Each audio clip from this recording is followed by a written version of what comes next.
And in my family, there was a lot of tension, a lot of aggression. There was a lot of. I was raised by the Pittsburgh Steelers. Teacher's like, okay, everybody, all right, pop quiz time. We're gonna do the vocabulary to it, and I just yell out, wait, I gotta make my cheat sheet. I like to joke that I make my living throwing away dead people's sex toys. I can guarantee you there is nothing you have felt that I haven't felt. Yeah, and I am a formerly miserable person. If people don't know how you are, they cannot help you. Anxiety is the rattling of the lid on the pot of boiling water. Mm-hmm. Everything's connected, like me letting go of the past, me not hanging on to my anger, me like trying to become a present being. You're not in your peak dieting phase now. I mean, I was only in it for like a quick 6 minutes on a car ride once because I was in between. Can we stop for snacks? Yeah, I was equidistant between two fast food places. So that if I'm in a situation with like my older daughter and she says something hurtful to me, like you're wearing a lot of statement jewelry right now. In the very, very niche world of American ghost towning, my dad is a minor celebrity. Well, we have 50% of the country's in dire poverty, is in homelessness. You know, LA is 50% of the country is in homelessness. That seems like not a correct statistic.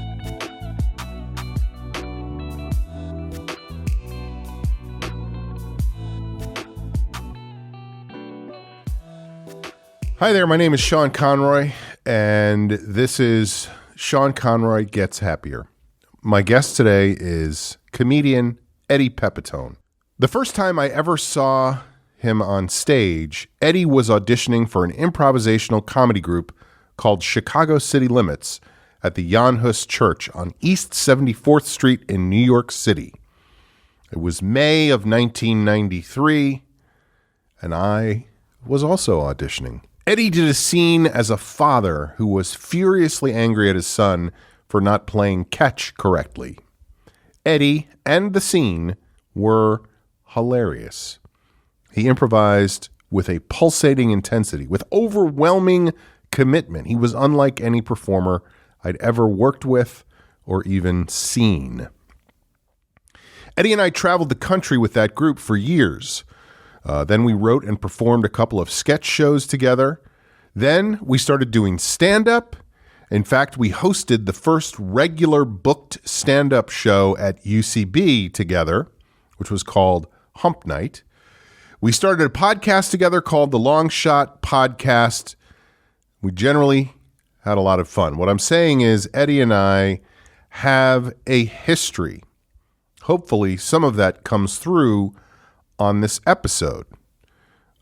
Maybe what doesn't come through is, for example, the time that Eddie and I spent a week in a hotel room in Washington State because we had a show on the previous Sunday and the following Saturday, and it was cheaper to stash us in a hotel than to fly us back to New York and then fly back up.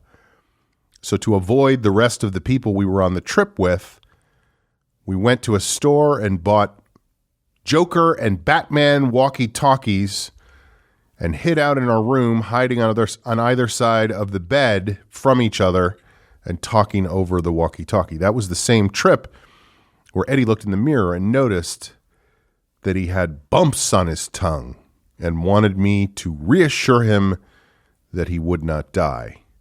At that time, I was not a doctor, and still, I told him he was fine, but he eventually got it checked by a doctor who told him that he had an acute case of taste buds on his tongue. That was also the same trip where Eddie made fun of me for reading a book about a character named Bob the Nailer. Now, of course, I deserved to be made fun of for reading that book, but it was later turned into the feature film Shooter, starring Marky Mark and the Funky Bunch, as well as Ned Beatty and Danny Glover. Then it was turned into the television series Shooter, starring Ryan Philippe, and executive produced by Marky Mark and the Funky Bunch. Clearly, I am not the only one who enjoyed the story of Bob the Nailer. Listening back to some of the things Eddie says about family and default settings on this episode, I was reminded of that amazingly funny, deeply sad first scene I ever saw him do. And by the way, Jan Hus, namesake of the Jan Hus Church, was a 15th century Czech theologian and philosopher whose reform attempts inspired Hussitism, a very important precursor to Protestantism. On July 6th, 1415, Jan Hus was burned alive at the stake as a heretic. Here's episode 103 of Sean Conroy Gets Happier. But why don't you tell me about your... This show is about happiness, about getting happier. Mm-hmm. So maybe you could tell me a little bit about your relationship to happiness and what that has been, what it is now, and what you hope it will. Well, that's funny that you asked me that. Thank you. Knowing I go me, for funny. Knowing me as well as you do, and you did say the qualifier of, I do know you very well, and you know the answer to this. My relationship to happiness, at best, is a tempestuous one. Is a very fraught one. Happiness does not. I think happiness. Now, I don't know if this will blow the cover. What is happiness? Well, I don't know if this will blow the cover of your whole show, but I think happiness is something you have at a young age, and you know, we might as well not even do the show now. Well, you've blown the cover off. Well, you know, Freud said that people's personality and ego are defined by the time they reach 5. Anyway, what I'm saying is that I think our happiness is very, very dependent on how we are raised as young kids. And in my family, there was a lot of tension, a lot of aggression. There was a lot of... I was raised by the Pittsburgh Steelers. Now, you do not have to do your stand-up here. It's hard not to. I just got off the road. By the way, EddiePepitone.com. No. But happiness is something... The steel curtain. Happiness is something that doesn't come naturally to me. I have a default setting, and I think people have a default setting via how they were raised. And my default setting is cynicism, is skepticism, is anger, despair, pessimism. Yeah. So for me, Islamism or no? It depends on, you know, the person who's teaching it to me in a very small room. So you're not, your default is unhappy, basically. I think so. And that has always been true? As long as I can remember. But now here's the thing. I'm a fighter, you know, and I think happiness, I think the word you really are looking for is love. Let's see. Sean Conroy gets more into love. You know what I mean? Because happier is one of these fucking new agey, the whole culture. First of all, we have, you're going to love me for this, but first of all, we have 50% of the country's in dire poverty, is in homelessness. You know, LA is 50% of the country is in homelessness. That seems like not a correct statistic. Look it up. I ask your audience. I don't know why. No, here you. I ask your audience to look it up. Anyway, like 40% of Americans are at the verge of homelessness. It's really not a good statistic. It's never talked about, right? So happiness seems to be this like catch-all word, right? That these self-help gurus, it's like, hey, get happier. Well, you know, how about you make our fucking society a little better? Why is it always on me to get happy?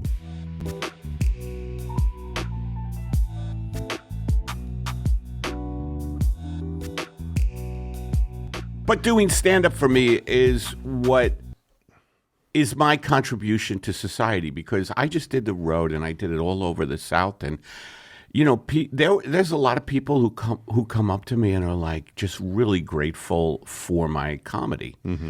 That to me is the way I'm helping society. Also just being, and this is a cliche, but being kind to people you fucking run across, you know? I do. Now, I just want to make 2 points. One is I am very grateful that you did your stand-up for people down south. They loved it. Not for me.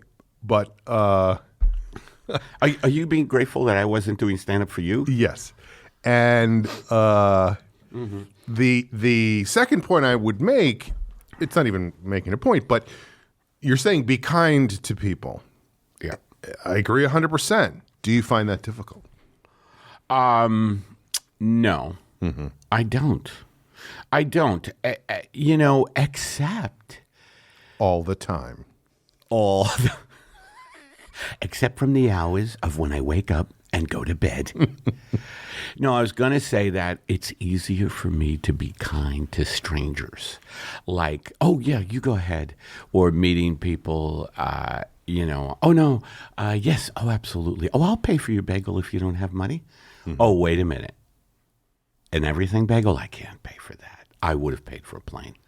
No, but it's like people that I know really well or I'm in these competitive situations with, that's when it gets hard to be kind. And that's when I should do it. And what I mean is, like, let's say doing stand-up comedy at the Comedy Store, and there's all these top flight comics, who have a lot of celebrity that I don't have. The big dogs.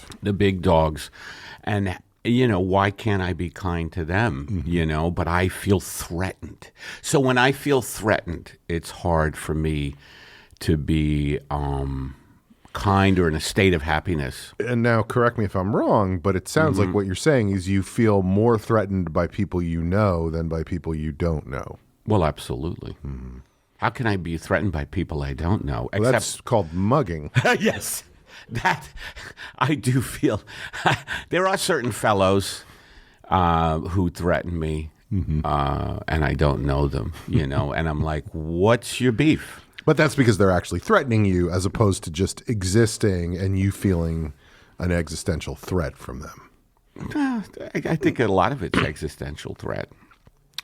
Well, but I'm saying the people you feel threatened by because you know who they are. Yeah. And what they represent. Well, I always want something from people I know. Like, one of the keys to happiness, and you brought it up, like, well, what are you doing to create happiness? One of the keys to happiness, I think, is that you focus on giving instead of taking, and I'm always like, oh, this fucking, let's say the Comedy Store, this place owes me, instead of, oh, what can I fucking do tonight to make it a great night there? Do you know what I mean? Right. You could go down to the Comedy Store and just paint a few names on the wall without even being asked, and they would be very grateful for that. Pepitone, why is your name on the wall 8 times?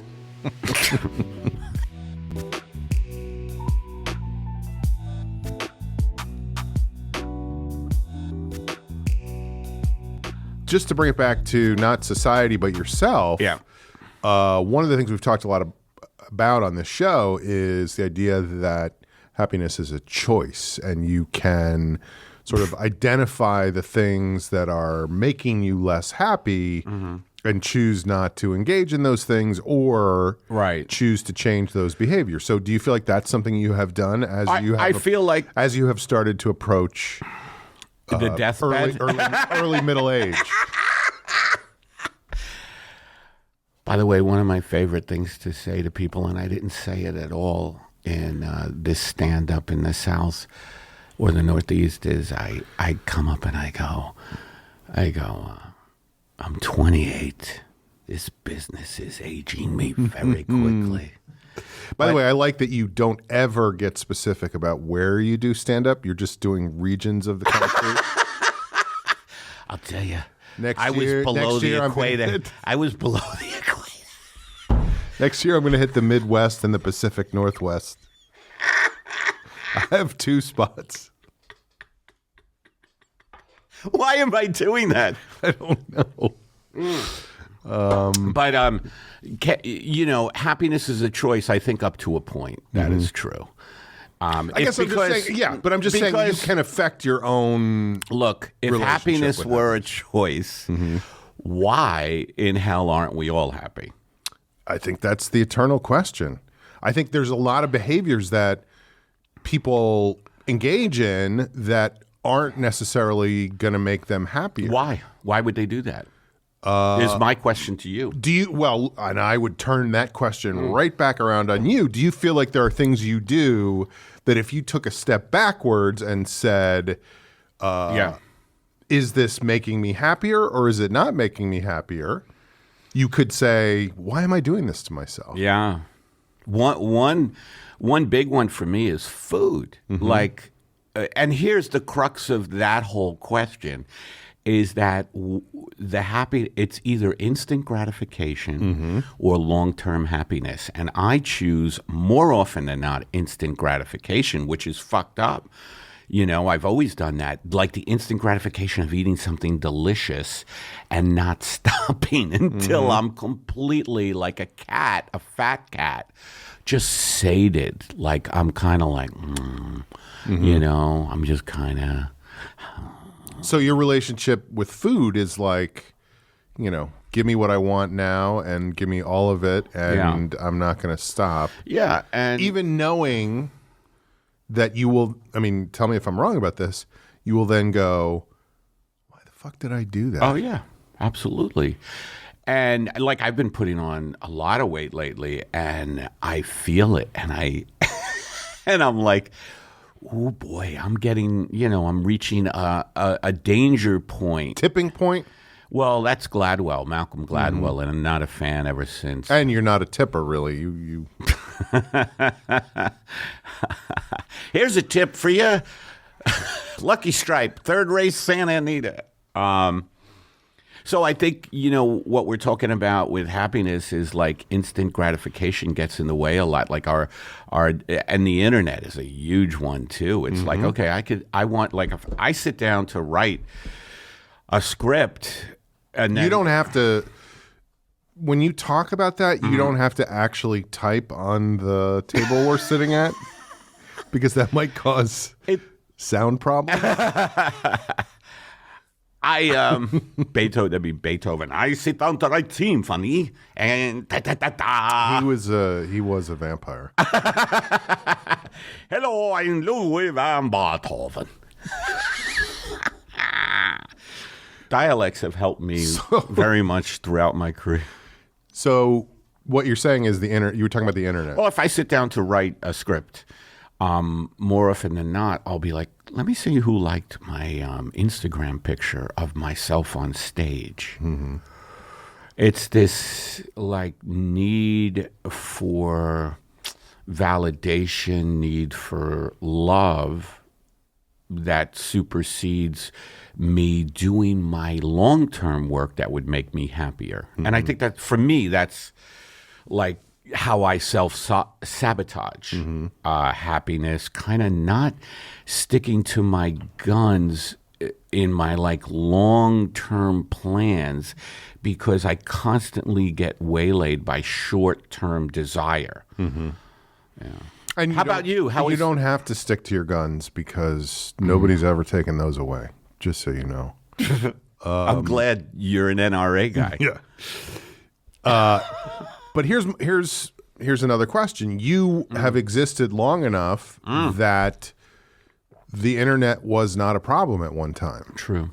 So what was it before that? You know, like I know that the internet has made things worse because it's so much information that comes at you so fast, so easily accessible. But that has not always been the problem. That's a good point. I don't know, man. You're right, though, about that. What did I distract myself? That's what I'm saying. Like, with? I feel like the internet is a symptom, not the disease. Well, and figuring out what the disease is what's going to provide the cure. And then doctor. Doctor, I think you're right about that. And then you can develop a vaccination, which of course is a way that the government tries to control your brain. Well, the disease is basically it's instant gratification. The disease is the pursuit of pleasure. And happiness is not the pursuit of pleasure. Happiness is not being in a state of pleasure. Happiness is kind of being at peace with your life. To me, that's what happiness is. It's not like, oh, I'm going to fuck these 8 women, right before going on. You know what I mean? Like, well, that would be a difficult spot to do. But I mean, you know what I mean? Like sexual. My football coach says that would hurt your legs. You would have no you're talking legs. about Jerry Sandusky. But yeah, I think you're right. You know what I mean? Like, I'm a pleasure freak. Like, I just crave the dopamine hit of. But why? That's what I'm trying to get at, is like, what does that do for you? I mean, obviously it is a dopamine hit and it is pleasure, but is there some reason that you're using that?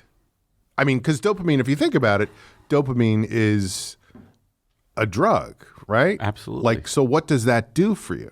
Well, you know what it does for you. It makes me high. Yeah, but it gives you this euphoria is what it is about. It's like a really, really short-lived euphoria, or depending on what drug you do, it can be longer-lived,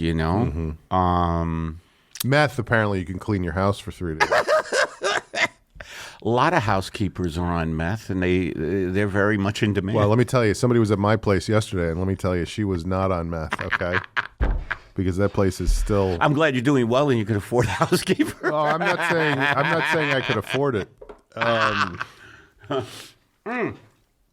So I think, again, because my default setting is kind of unhappiness and antagonism and like, hey, what did I do wrong? I'm always thinking, by the way, that's kind of a psychological construct I have, which is, what did I do wrong here? Like, I go into a lot of situations like that feeling guilty, Give me an example of that. Was this in the South? This was in the tip of the Aztec Empire. No, but like if I go into if I see that my wife is upset, I'm like, my first thing is, oh, what's the matter? What happened to Karen?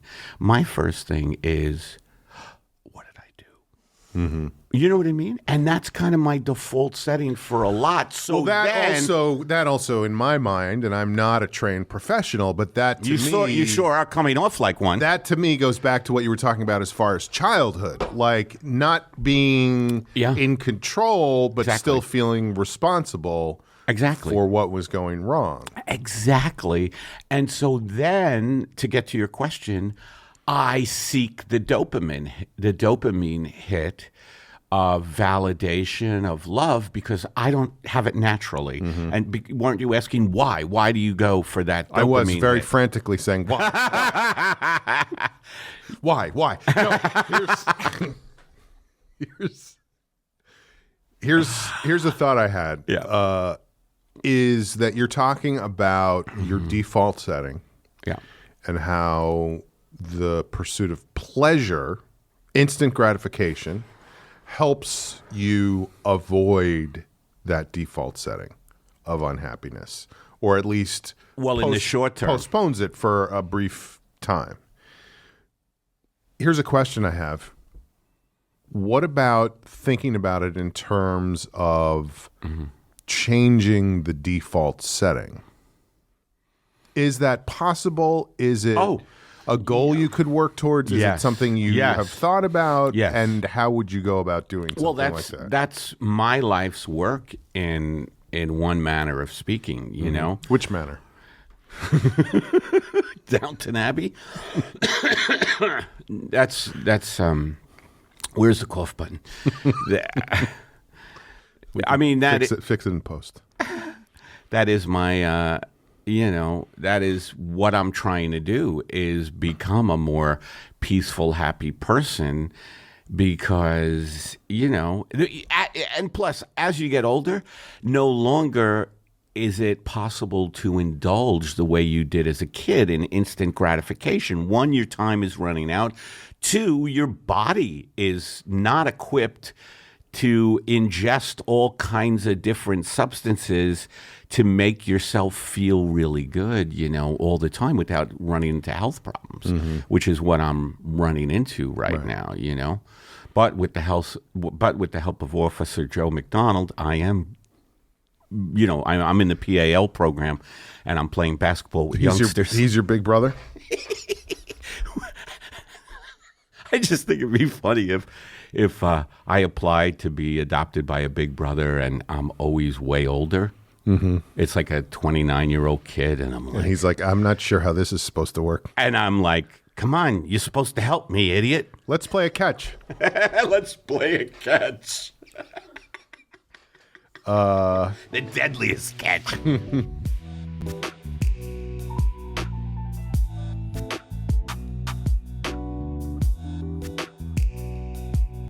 Yeah, I met Brando toward the end of his life when he was fat as fuck. Nice to meet you, Eddie.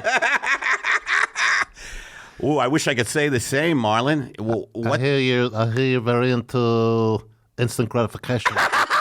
No, what's hilarious about that is that Brando was a perfect example of that. He fucking, by the end of his life, was a helium balloon. He was a Hindenburg. No, I mean, seriously. He was wearing muumuus. That was the only thing he would wear. Orson Welles as well. Now, how much of this for your little podcast is genetic? Mm-hmm. How much of it is predisposition, which I think is the same. So you think if you really sat down with Marlon Brando or Orson Welles, they would say, my default setting is misery? No, I think life. I think they might. I think life, though, Wells got rejected by Hollywood after being the king of the hill. Mm-hmm. He went from Citizen Kane to he did a couple other movies that didn't do as well. The Ambersons, the amazing, Magnificent Ambersons. The Magnificent Ambersons. And then he was also in Fast and Furious 3, right? Well, with Wells, it was called Not So Fast. No, but what I'm saying is, and this is back to a question earlier, is that, is it my choice to be happy, or does life fucking deal you some heavy-duty blows that puts you into a state that is non-happiness? Brando's kid was convicted of murder, all that kind of stuff. Wells was rejected by Hollywood and spent so many years in Europe trying to raise money, and he kind of felt rejected. So, you know what I mean? Like, I do. Why did those guys had incredible quote-unquote happiness with all the fame? They were both incredible womanizers. They had all these women. They had all this money. They wound up extremely unhappy and dying terrible deaths. But did they wind up extremely unhappy, or were they unhappy the whole time? Well, we don't know them. But no, we don't. I mean, so how do you want me to answer that? I saw Wells on a bus once, and that was the closest I ever got. Hello, Mr. Conroy. But I think this is very specific to what you're saying, because you're saying, they were great womanizers, they were this, they were that. It's the same thing as eating, I mean, it's not exactly the same thing, but it's the same thing as eating a pint of Chunky Monkey. It's I love that stuff. I understand that. But it's like there's a void there that they're trying to fill, instead of what I'm saying, which is, am I unhappy at my core, and is there a way to change that? The default setting thing. Yeah. And to your point of, life is going to fuck you up no matter what. I mean, that's a hard thing to accept, that there's just, because certainly there's things that are going to happen, but then is it possible to deal with those things in a way that doesn't completely overwhelm? Yeah, I mean, it depends on the level of adversity that life deals you, I mean, something as horrific as losing a kid, a lot of people don't recover from. Something like... You're not talking about at the mall when they go, Mr. Pepitone, your son is at the information desk, and you just never come back from that?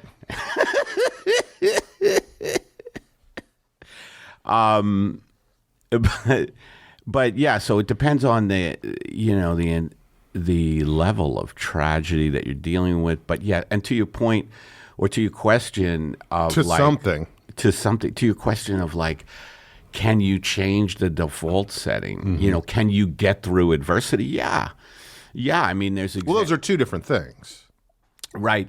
But they are connected because here's what I was going to say, and simple ways to get happier for me that I don't do as much as I should. Whenever I exercise, like really exercise and do a full workout, I'm miserable during it a lot of times, and afterwards my level of happiness has gone way up. Would you say through the roof? Depends on the size of the roof. If you're talking, or whether you're outside. Whether I'm outside. Glass ceiling? I don't know what you're talking about. So that's one way. Another way is not fucking overindulging in everything, like the moderation thing. And another way is I try to get into Buddhism, and I don't do this enough, which is that meditating, just following your breath and calming down your mind, because the mind constantly wants stuff. I want to be famous now. I want more money now. I want that girl now. I want a good parking spot. I want a good parking spot. I mean, different levels of goals, you know. As like different level of tragedy. You know what I mean?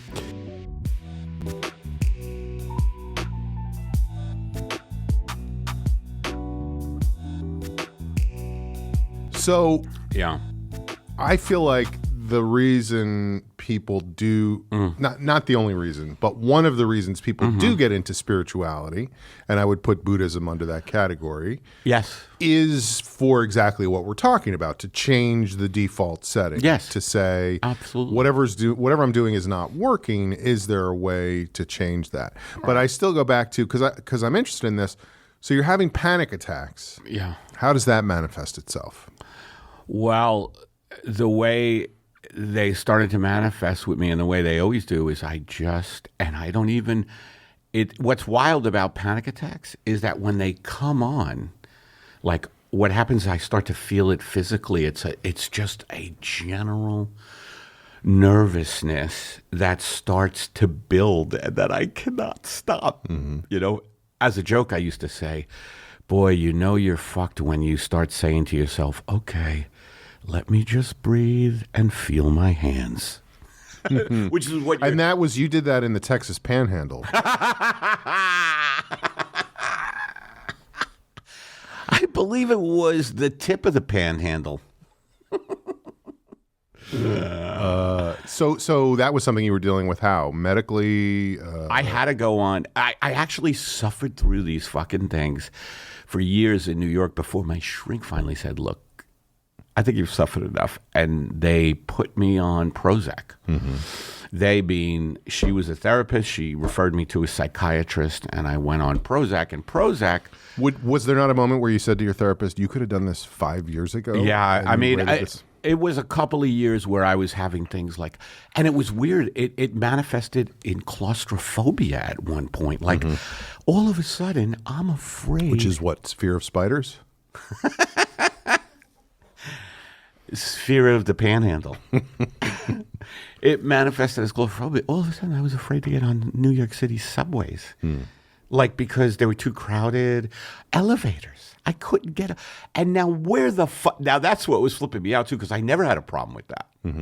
And then all of a sudden I can't get on an elevator. All of a sudden I can't get on a fucking subway car. Right. Leads to a lot of walking and a lot of climbing stairs, which in a sense makes you feel happier, right? Once I got on the Prozac, I was back on subways and elevators in the jiffy. But yeah, so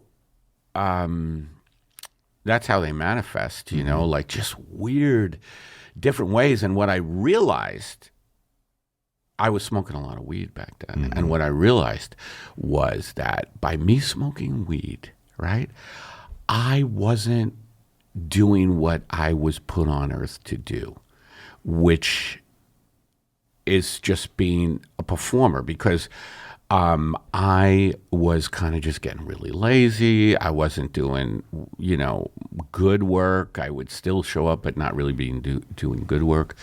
And I think the panic attacks were actually that part of me that was saying, no, you can't do this to yourself. And it was like a big message. Like on one hand, that kind of anxiety, I think, is like a big fucking wake-up call. It's a bat signal. Yeah, bat or cat. Anyway, it's a big wake-up call to like, okay, you got to change some things, And this led either directly or indirectly to the adoption of some kind of Buddhist. Yeah, and me getting sober, and then as part of the 12-step stuff that I got into is very much they push meditation, so, and I got into it, and I really related to it because the Buddhist thing is not like you better do this or you better do it. It's not like a punishing type of religion. It's just, okay, let's sit and breathe. You got cotton pants on? You know what I mean? Like it was gentle like that. It's not you better do this, you better do this. It's Buddhism. We're not better. By the way, you've had other people on. Are we hitting topics that you always hit? I would imagine. This is uncharted territory. Is it? Which is a place you might want to think about going to do stand-up. What I do is I trace Magellan's original routes. Magellan, Verrazano, Buzz Aldrin, all the great explorers. I'll trace a lot of explorers. Vespucci. Vespucci claims he didn't do what people said he did. He was a contrarian. I'm not an explorer. Yes, I'm just on a vacation. No. You got money from the Queen to find a new land. So how often do you do the Buddhism thing at this point? I mean, you are the bitter Buddha. Right. I would say what I do now, because I haven't been able to really like just sit and breathe like that, but I have some great fucking meditation tapes, and I put them on at night, and it really helps, like when I'm trying to sleep, and I can really get into it, But I gotta say, is it hard to find a tape recorder? Yeah, I'm still on tapes. Most of my Buddhist tapes are 8 tracks for when the Beatles met the Maharaj.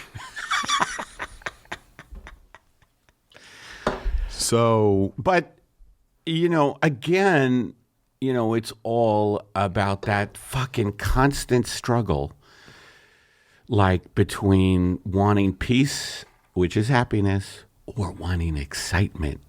And I lean toward excitement a lot, like, oh, let's see what fucking, here's another addiction. And you could look at life completely through the lens of addiction. Instead of being kind of, floating in happiness, you're attached. The Buddhists talk about being attached to things. Like I'm attached, for instance, one addiction. Ooh, what happened today in the news with Trump? Let me see what happened in the and you just fucking go on. You never get satisfied with that. You think you're going to be satisfied when he gets impeached. Well, the difficulty is you see one thing on CNN and something else on Fox News, and you can't tell what the truth is anymore, Well, you get addicted to that, too. I know you're kidding, but it was a weak stab. You get addicted to conflict. Conflict is a great way to put that. You get addicted to conflict. Well, that's dopamine too. Is it? Yeah. Adrenaline? Anger. Oh, okay. Yeah, you get addicted to anger. A lot of people are addicted to anger now. Oh, that mother. Oh, that. Those meetings are tough.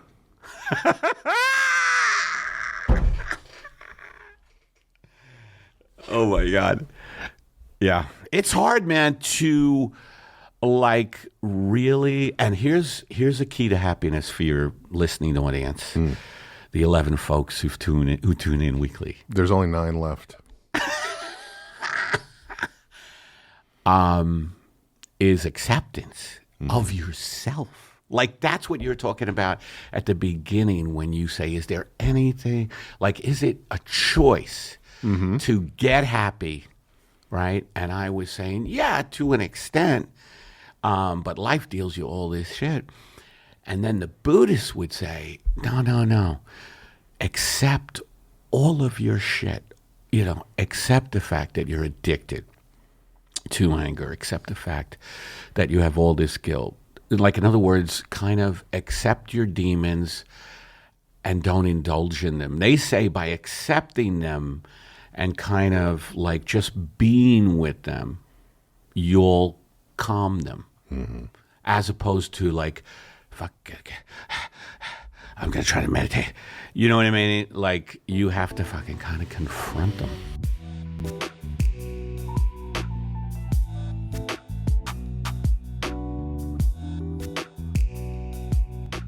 I have just a couple more questions. Oh, we did good, huh?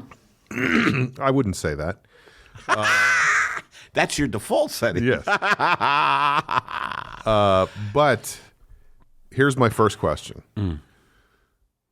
If you had to boil it all down to one thing, what piece of advice would you give related to happiness? Is it layers? Dress in layers?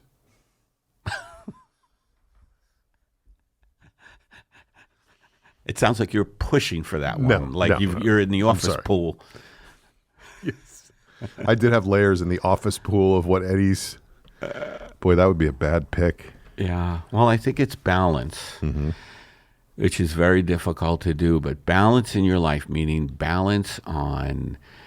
how much you relax, how much you exercise, how much you eat, how much you abstain from eating junk, putting out into the world good things as opposed to putting out into the world fear and loathing. So, unless you're selling first editions of Hunter S. Thompson books. Does that answer it? Yeah. Balance, and being very accepting that you're just fucking human and you need to like be kind to yourself first and then be kind to others. I feel like Conan O'Brien. Look, you just got to work hard and be kind. Well, he's done well for himself. Well, yeah, he has. And he's hired a bunch of our New York friends. Here's the second thing. I don't know if you are aware of social media, but there's all kinds of platforms out there where you can promote yourself. Do tell. Are you involved with any of that? Is there a place people can find you on social media? Yes. The biggest one is go to eddiepepitone.com. Which isn't really social media. It isn't? No, it's well, just it the has, internet. It has it's a website. It's a website, but it has connections to all my social media, Facebook, Twitter, Instagram, Facebook fan page, all that stuff. So go there. And also a list of, where you're... I understand you're going to be performing soon in the Yukon territory. I was booked for the Klondike. I don't know what that exactly means. I believe it's somewhere near San Francisco. Here's my last question. We have a playlist for this show, the Sean Conroy Gets Happier playlist. And so I'm wondering if there is a particular song that you would advocate to add to that playlist, something that you think of in terms of happiness that makes you happier, or, one of the tapes you have that you play on a regular basis. I Hate Myself for Loving You by Bob Dylan. Let's see. Who makes me feel... it's funny. Last night, I was listening to Tom Waits, A Christmas Card from a Hooker, it's called. To me, that was hilarious. Very depressing. And this kind of relates to how I deal with my darkness. I deal with my darkness, which is very dark. You've seen it.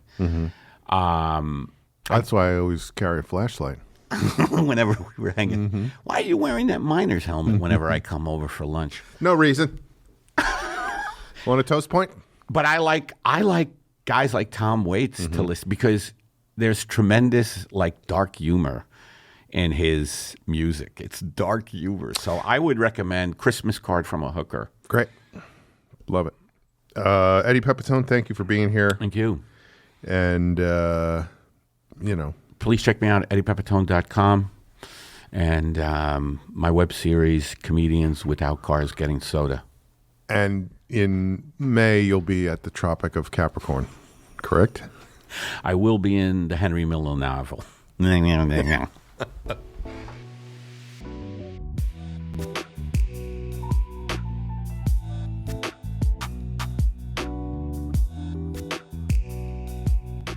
There it is. You heard it there first, or at least you heard it there. Happiness is about balance. I feel like sometimes you can learn about what something is by hearing about what it is not. For example, balance is not when you are in a hotel room in North Carolina the first time you learn about Krispy Kreme. Somebody brings 24 fresh, hot donuts back to the room, and they're amazing. You know that if you've had them. And then you say, here's what we'll do. You sit across the room, I'll sit over here, I'll yell pull, you'll throw a donut across the room, and I'll catch it in my mouth and eat it. It'll be like skeet shooting, but with donuts and mouths. That was Eddie who said that. I think he probably ate 9 or 10 donuts in the span of maybe half an hour. And honestly, it was hilarious, but he paid for it that night. Luckily, that was one of the few times where I had my own room on the road where he was bunking with somebody else, but I could hear him moaning through the wall. That is what balance is not. Happiness is about balance. The executive producer of Sean Conroy Gets Happier is Lauren Dunitz.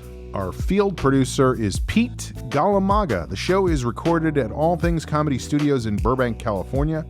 Our sound engineer is Aaron Brungart, who also edits all video for the show and pitches a mean softball, if there is such a thing as a mean softball. They seem fairly gentle to me.